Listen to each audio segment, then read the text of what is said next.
Use the real zeros of the polynomial function y is equal to x to the third plus 3x squared plus x plus 3 to determine which of the following could be its graph.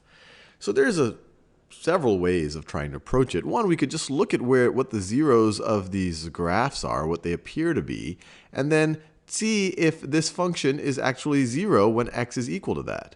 So for example, in graph A, and first of all, as always, I encourage you to pause this video and try it before before I show you how to solve it. So I'm assuming you've given a go at it.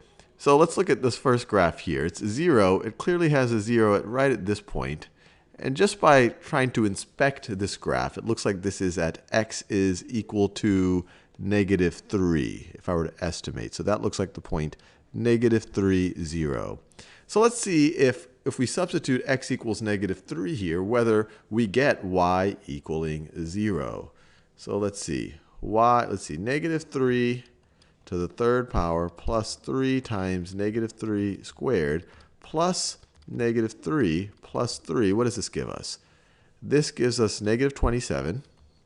This gives us +27. This gives, of course, -3. This is +3. These two cancel out. These two cancel out. This does indeed equal 0. So this was actually pretty straightforward. Graph A does indeed work.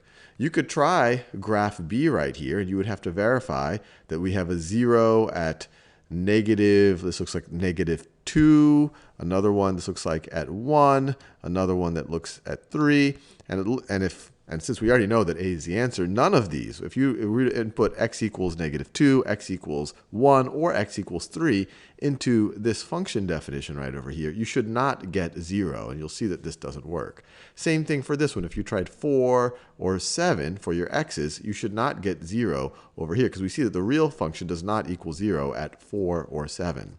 Another giveaway that this is not going to be the function is that you're going to have a total of 3 roots. Let me write this down. So you're going to have a total of 3 roots. 3 roots. Now, those 3 roots could be real or complex roots. So, and the big key is complex roots come in pairs.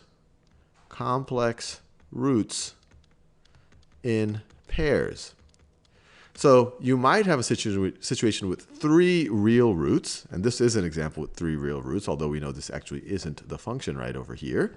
Or if you have one complex root, you're going to have another complex root. So if you have any complex roots, the next possibility is 1 real and 2 complex roots. 2 complex roots.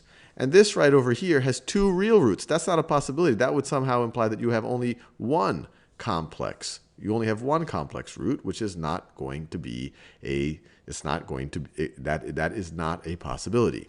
Now, another way that you could have thought about this, and this would have been the longer way, but let's say you didn't have the graphs here for you and someone asked you to just find the roots.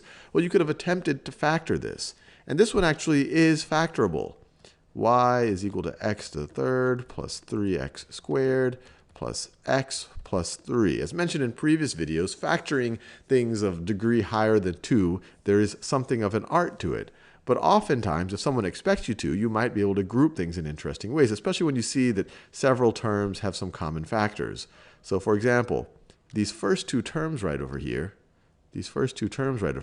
have the common factor x squared. So if you were to factor that out, you get x squared times x plus 3, which is neat, because that looks a lot like the second 2 terms. We could write that as plus 1 times x plus 3. And then you can factor the x plus 3 out. We could factor the x plus 3 out, and we would get x plus 3 times x squared plus 1. X squared plus 1. And now your zeros are going to happen, or this whole y, remember this is equal to y. Y is going to equal 0 if either one of these factors is equal to 0. So when does x plus 3 equal 0? Well, subtract 3 from both sides. That happens when x is equal to -3. When does x squared equal 0? When does x squared plus 1 equal 0, I should say? Well, when x squared is equal to -1. Well, there's no real x's, no real valued x's. There's no real number x's such that x squared is equal to negative 1. X is going to be an imaginary, or I guess I'll just say in more general terms, it's going to be complex valued. So once again, you see you're going to have a pair of complex roots, and you have one real root at x is equal to negative 3.